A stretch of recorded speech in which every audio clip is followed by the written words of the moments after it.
Good morning. Thank you, Corey. And it's an honor to be here to share kind of our story as well. And I think the point of this is also to show the scalability of TAC. You know, you heard from Texas, you heard from the Canadian Defense Forces, and these are larger groups. And TAC can also work for our use case, which has some unique challenges, and why we use TAC over other ubiquitous platforms, oftentimes associated with search and rescue. A little bit about our county. I'll just blow through this. I know I touched on this in a keynote. We're second largest county. That's our county overlaid to scale with Switzerland. And there's only 3 sworn deputies that actually do a search and rescue coordination. And that is an Arizona statute that the sheriff's office is responsible for that. We only have 3 deputies. I'm one of 3. But we also have 100+ trained volunteers, which implies that we have a bring your own device sort of situation. And we're a Mountain Rescue Association accredited team, and for this size, we have about 70 sworn personnel and started rolling them over to our TAC program after the SARS successes starting in 2024, and that is still ongoing. Now the regional SWAT team has adopted TAC and using that as their standard operating procedure. Our area of operations vary dramatically. You know, this is the highest peak in Arizona, 12,600 feet. Oftentimes we have to get there in specialized equipment, and if that's the case, you're probably not going to have cell phone service in a lot of those areas, or at least not very good coverage. All the way down to the Grand Canyon, which at the bottom is about 10,000 feet lower than the peak, all within 100 miles of each other. And we have alpine forest in between, and a lot of hard to get to places with very, very little infrastructure. And because of that, the lack of cell phone service, that's where TAC, particularly ATAC, comes into play. We can work off of different networks, and we were not well funded. I mean, we don't have the equipment that the military has and so forth. However, there are some solutions out there that make running ATAC in this environment approachable. I'll use that term. And I want to point out, I only brought this slide in. Oops.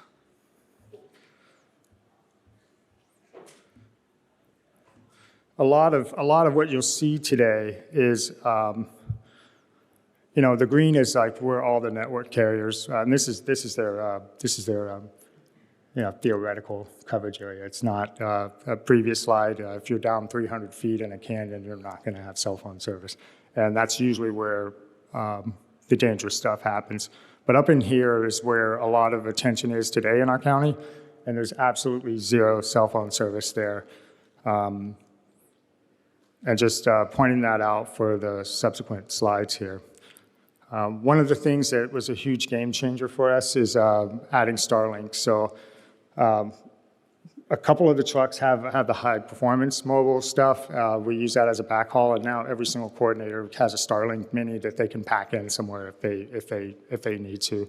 So huge game changer for implementing TAC for us as a backhaul at the edge. But we initially started out like we didn't have a whole lot of money, and so we did have inReach accounts.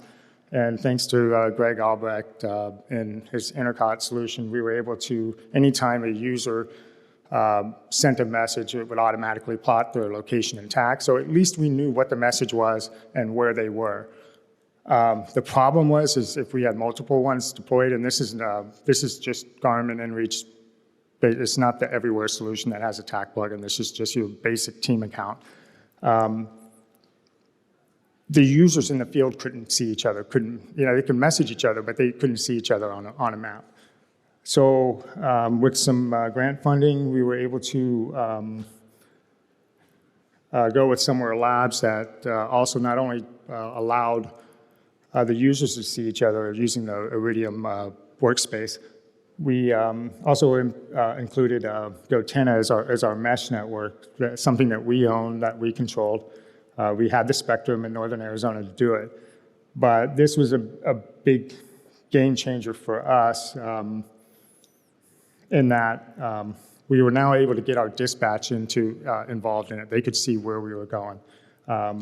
Even if you weren't running ATAC, we could get you on the commercial app, and it would still talk to each other with some functionality. But the ATAC plugin is really what shines here. And why ATAC, as opposed to 10 different apps, depending on your use case, we're able to, it's the same mapping app, it's the same communication app, just the plugin interface is slightly different, but it's familiar. So we're reducing the load, especially for like the weekend warrior that's coming out that they don't get paid to do this. We can't just throw a lot of information at them or a new app every time they came out. So ATAC really worked very well for that. I just wanted to touch base on this for a little bit because a lot of these questions were coming out regarding data sync. We are heavy users of data sync. And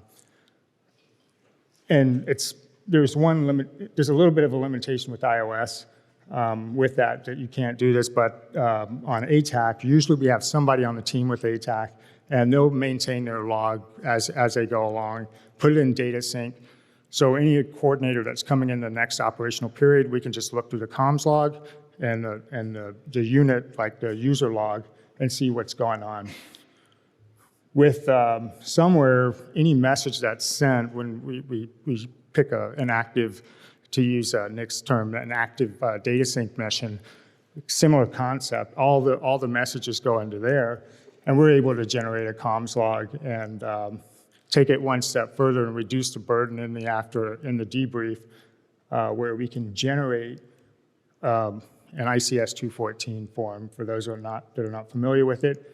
I'll put that up in the next slide, but there's a lot of stuff in data sync, so we kind of built the front end to say, hey, this is this unit's information, and go ahead and generate an ICS 214, and it prints something out like this. And a lot of times what happens is people going through their GPS receivers or something and say, hey, where were the coordinates? But data sync does allow you to attach a log to a map marker. So we're able to do that and reduce our debriefing time, which usually we have extended ETAs. And people are very appreciative of that. I mentioned that North Kaibab, that area on the map that's of interest to us. A couple of major wildland fires going on right now, the White Sage Fire and the Dragon Bravo. The latter was what burned the North Rim, the lodge and everything up there. It was a pretty devastating fire, and I think it's only like 62% this morning contained. But when we were headed up there, our terrestrial radio towers were down. For whatever reason, they weren't working. And we had multiple, primarily county and federal agencies responding. And TAC became our primary. It wasn't just an alternate or contingent or even emergency. So fortunately with TAC, we were able to, fortunately, kind of expecting a busy wildland fire season, we kind of built this user interface so we can quickly onboard users, generate a QR code, they're on TAC, and we were able to get Forest Service and Park Service law enforcement personnel all on there and share the same data. And our task out there was to identify where these campers were. There's no cell phone service, so we don't know if they got the alert to evacuate. So we had to go in. This is a huge area. And so TAC really allowed us to pull together and share that information pretty quickly. This is an example of teams going out into the field and kind of using the COT 2525 markers, the basic ones, to generate the status. We have a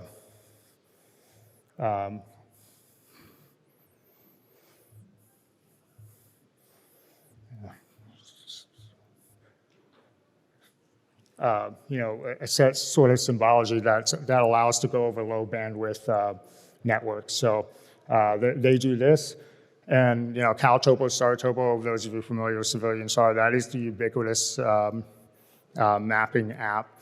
And it's a great planning tool. I see what I'm doing.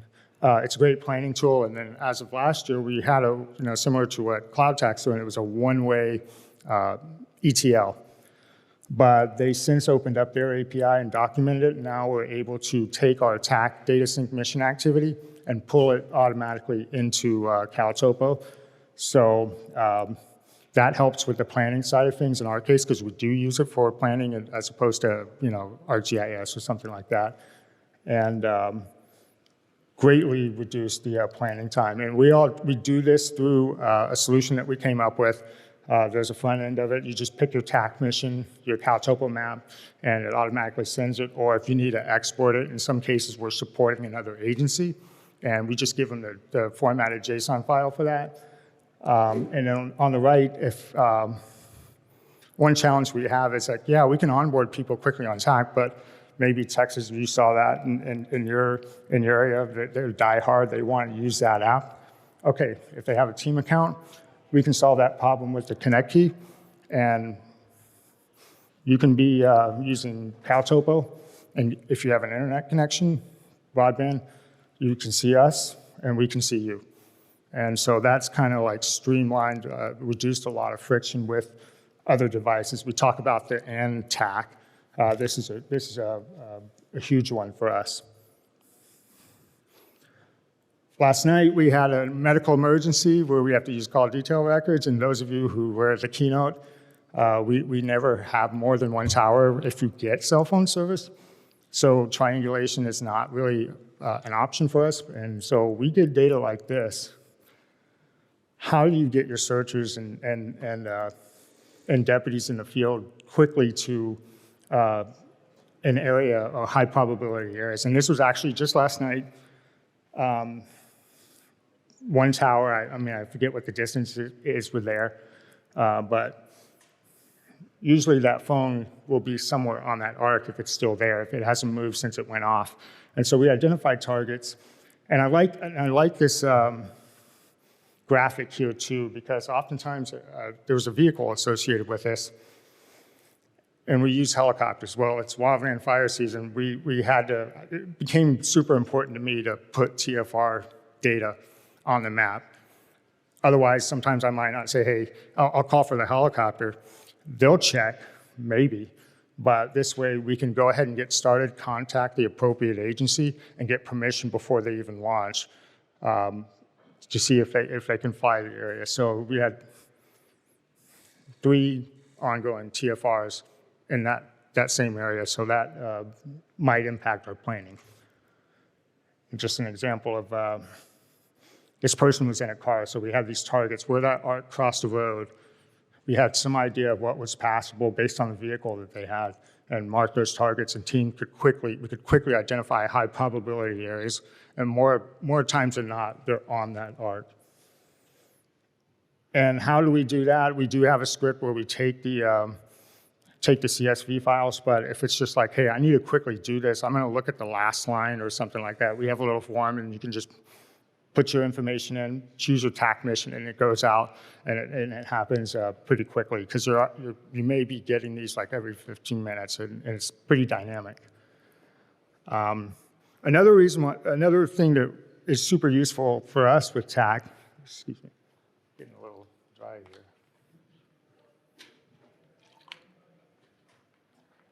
here. Is medical telemetry, and that's an area we're trying to push into pretty hard. Just this past weekend, we had a guy, not a whole lot of information, but he's in an area, he has a fall injury, he sounded pretty serious, this is about 7,000 feet.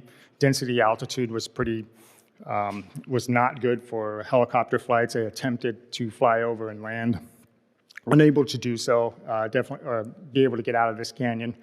And that location, not only did you not have radio line of sight simplex, but our towers could not hit it. It was pretty deep in there. Even the boat ramp where IC was set up, there's no cell phone service there. So that was a Starlink backhaul there. But using somewhere, we had to go in by boat and get out there. And the SAR teams, in the past, we would probably be making multiple trips back and forth. Oh, this is what we found out. We need this gear. We need this.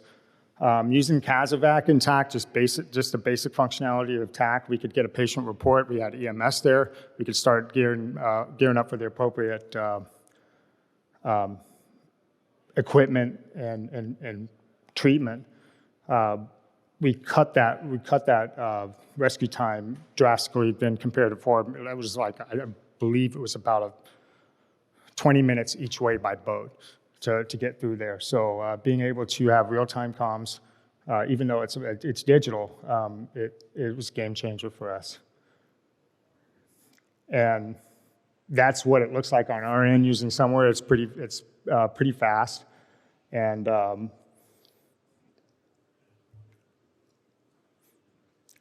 I'll show you a slide here pretty shortly, but we were supposed to actually have rain technology come out and participate in an exercise just a couple of weeks ago, but things kind of went up, and we're hoping to be able to do it in October. But we've contacted the patient, and to have that medical telemetry where you're able to have that data, monitor trends, and then also be able to transmit it. That's sort of the next step that we're looking to do with our technical rescue, as we'll see. Another, I want to tie this in, another unique use case is Landsar. We actually got access to TAC initially through our participation in Landsar, and it was before my time. I was told we had the first civilian find with Landsar. Basically, it allows us to combine lost person behavior characteristics with terrain data and plot it on ATAC. That's the first question that gets asked, like, hey, these other users of other platforms, can we see this data? And those platforms do not support that, but ATAC does. And up until now, we were using the web application to basically download KMZ, stick it into ATAC, and do our planning from there. But it's up at the TAC store. You can apparently it's available to civilians, and I understand a Play Store version is very imminent. I don't know, but this is going to be huge for us. Like, we can do it directly on the device. We don't have to get on our computers and export this. You know, this is a lot of our search area. I mean, we deal with this. I mean, we were looking for a needle in a haystack. And a couple of high-profile rescues that we had pretty recently, especially when we talk about, Texas was talking about airspace deconfliction. This family in this rescue kept calling for drones. And this helicopter was completely unaware of a news helicopter flying around. The family was like telling the news, come out, we're doing a rescue right now. And that's not going to show up on flight radar. That's not going to show up on anything to the internet. So we deployed our ADSB receiver, and so we could track that helicopter and also see who else was in that airspace along with some drone stuff. Excuse me. This is a subject 400 feet down, and that's kind of what got us very interested in the medical telemetry. She ended okay, but if she survived a 60-foot fall, I want to say, just landed in a tree. The injury could have been a lot worse, and if we were not able to rescue her in time, that could have been a problem. So that's kind of the terrain that we dealt with. But the search for her was challenging. She was down there for 3 days. And so we're heavy users of UAS, and TAC allows us to get our post-analysis out. In one case, we use pixel detection. Identifies targets, we can get it into TAC, teams can get in the area and validate or invalidate that target. Also using radiometric data, that's a huge success for us at night. We can find people who maybe have fallen off a cliff. We can't put rescuers out there, or we shouldn't put rescuers out there because it's pretty dangerous. We can identify some targets and either get a drone out there or a helicopter or whatever that resource is and do that pretty quickly. And this is an example of a similar fall where there's no way to tell on a controller really like what a hotspot is versus everything else around it. But using that radiometric data, we can do that, and we can get it either to teams in the field or have a precise location for another aerial asset to come locate that subject. And that's oftentimes what we're looking at. And in this case, we had drones and helicopters all over this person, and we did not see her. The only reason why we kind of knew is the team that found her said this is where we were when we found her, and I'm pretty sure that's her. I'm not sure, but I go through the and for pixel detection, that's what she's wearing, like perfect camouflage for that. You know, nothing orange, nothing making it easier for us to find her. But what TAC does, and it allows us to, and the radiometric data, it was just a thermal crossover. It was too warm in there. Like, there's no way to pick her out. But what TAC allows us to do with some other vendors is, fast forward a couple weeks later, similar kind of deal.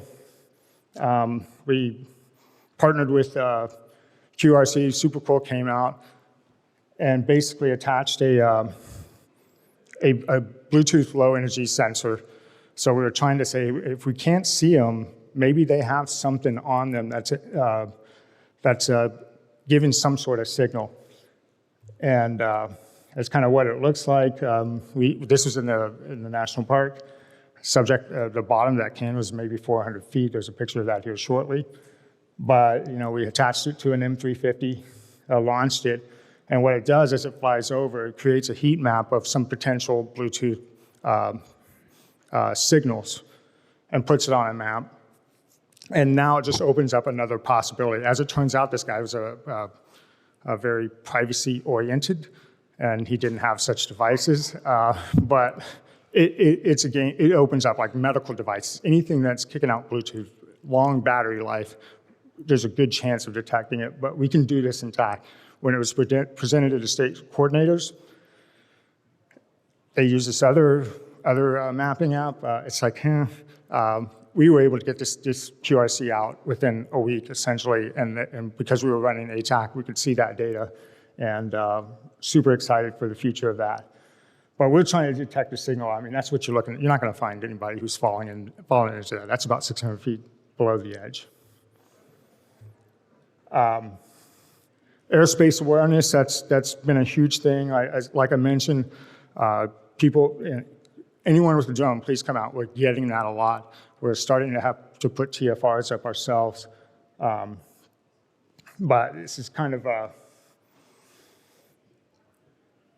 pretty high risk hoist operation going on. And it was super important for us to know that there weren't any other aircraft or drones in the area. But this is becoming more and more common for us. And how do you affordably do that?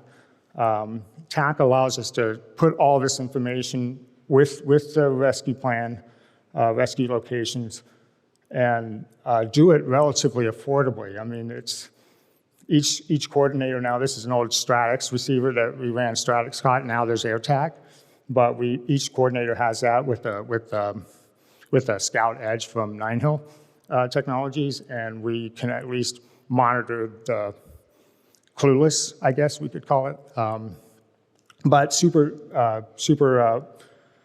big game changer to get that airspace awareness and maintain that safety for the crew.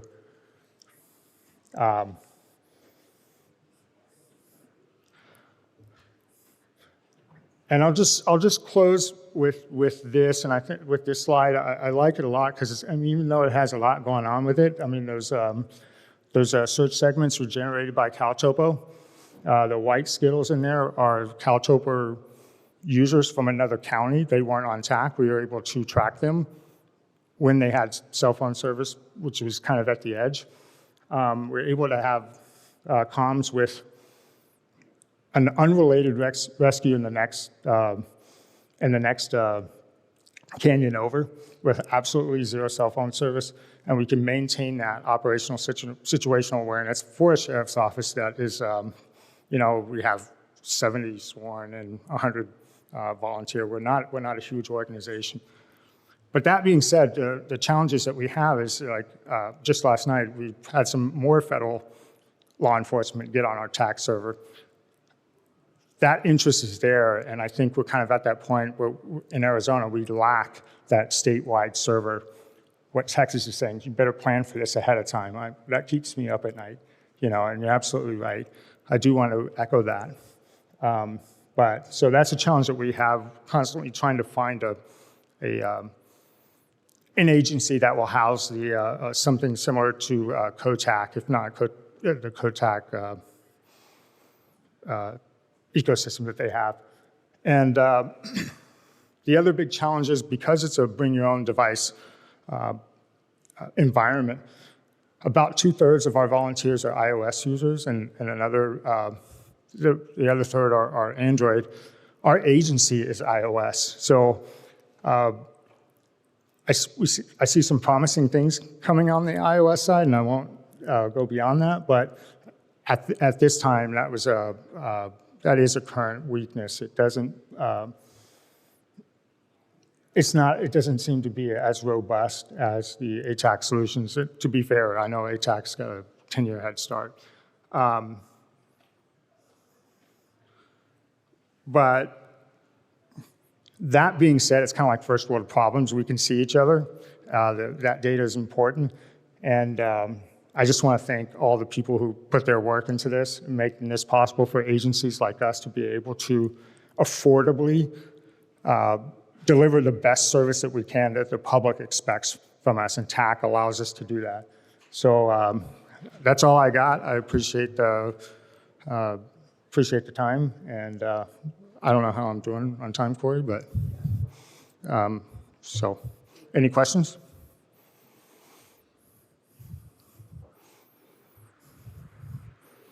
Thank you.